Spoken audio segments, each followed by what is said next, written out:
Hello, my name is Camila Sola, and I'm here with Mata, who's just been evicted from the Big Brother house. How you doing?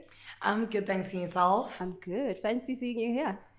I'm happy to be here. How do you feel being here?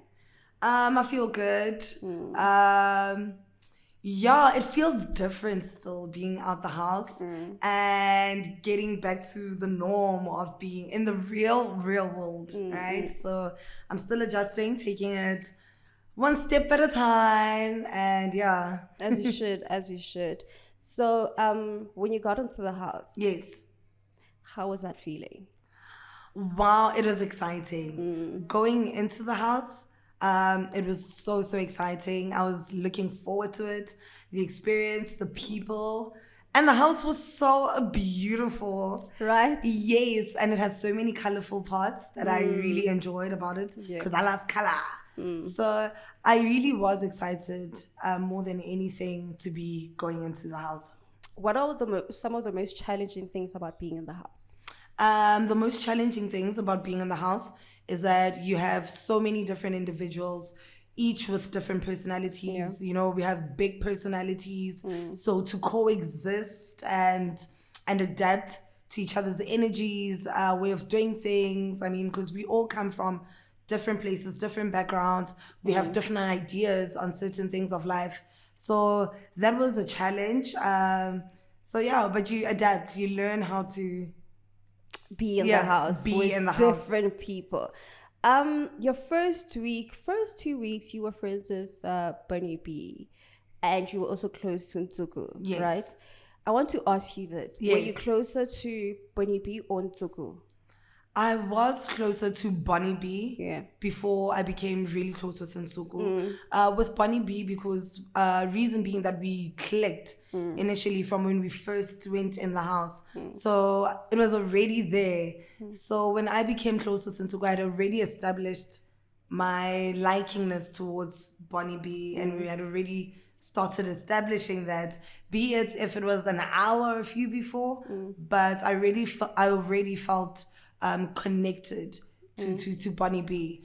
But with Nsuku as well, I did gravitate to her, to parts of her that I really enjoyed. Yes. There were things that Bunny B said and did in that house, and you did not sit her down and say, maybe you shouldn't have. Why didn't you do that as her friend? In the house, it's hard to actually put someone aside and have a disciplinary session or a proper sit down about certain situations or certain conversations, because at the end of the day, you are under Big Brother's house. So I did try to express myself where I did not agree with certain things, but for the most part, we are adults. And I believe if you strongly believe in something, that is your way. I also have mine. And remember, we just got in the house. Everyone has their own responsibility to certain things that we have a rule book in the Big Brother house, So wherever I felt I could give my opinion, where I disagreed with some of her opinions, I did try by all means to let her know. And yeah, where I couldn't, I couldn't. And because you were in that conversation, you and Suku, I think, and Nate were in that conversation where she spoke about KB. Would you say that you agreed with the things that she said? Because a wise person once said, if you're not standing up to the things that are happening, which means you're part of the problem. Do you think that you were agreeing with those things? I do not believe I was agreeing with those things because I did vocalize the fact that I did not agree. There are conversations that were had where I made it clear that I did not agree with her opinions on it towards that matter. And just because I know good parts of you, it does not mean I will not call you out when you're wrong. I will, which I tried to do it the best way I could. At the end of the day, we are adults, as I mentioned. And I've always strongly vocalized that whatever people I hang around with might say to you, whatever, it is your responsibility also to stand up for yourself or have your own say, your own opinion. As with me, I have my own opinion. So if something is not coming from my mouth and it's not my responsibility. My responsibility is to show you whether I agree or not. And if I have shown you that I do not agree, that's the best I can do, you know? Yes. Okay. So when you got into the house, right? Who were you attracted to when you got into the house? When we got into the house, with all honesty, I wasn't immediately attracted to anyone.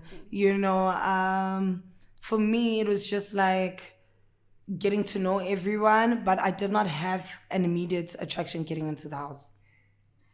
Okay, so what was going on between you and Spidey? Because you cried when you left. I did, because I was fond of Sipali, you know. This as much as with our friendship, we don't know each other, but we really got along the way we got along. You know, I understood that part of him, he understood some parts of me, and I enjoyed his company. I enjoyed his banter. I enjoyed him like annoying me at times. It would be frustrating, but I enjoyed that. So I really felt bad when he left. Okay, Yes. would you say that you were attracted to him? He is good looking, so I don't take, just as other men, like some of them in the house were. I mean, we had a house of really handsome gents. So yes, I did think he was attractive. And just like all the other guys, you know, we did have a group of attractive guys. You did. So let's talk about your relationship with Nsuku. Yes. So you guys had a relationship and you were good, you spoke, and then there's the when she kissed who is this? She kissed BK. Yes. And then she said you must go tell Nate. Yes. And then you guys nominated each other. Yes. What's going on there? For me, I just felt like if I have a good connection with you, you should never ask me to do something like that, especially because I had mentioned that, girl, if I do that, it's going to look like I'm gossiping about you. And you're like, yes, that's how I want it to look. Yeah. So for me, it kind of feels like you're throwing me under the bus. The fact that you would want me to look to someone as if I don't have your back, like I'm gossiping about you and you're okay with that, that wasn't okay with me. And also because it was a situation that really had nothing to do with me. Wherever she wanted my opinion about it, I gave it honestly so. So yeah, I really felt like I was getting dragged into it. And I felt like, yeah, you're trying to bust me around to do something. And especially because Pilile did ask, okay, what is your reason for this really? For asking for this? What do you hope to gain out of it?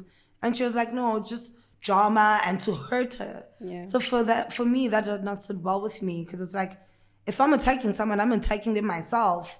I can't ask someone else to attack someone on my behalf while I sit back, you know? So that's how I felt about the situation. So where are you now with Nsuku? Where I am now with Nsuku, I don't hold any animosity, regardless of, even prior to that incident, there were times I'd get frustrated with her, more so like with the rudeness. And I know she mentioned probably like twice when we spoke to Smash about the fact that I could have called her out for a conversation. There was a time where I did not like her manner of approach towards me about something that happened in the house, and I did pull her aside.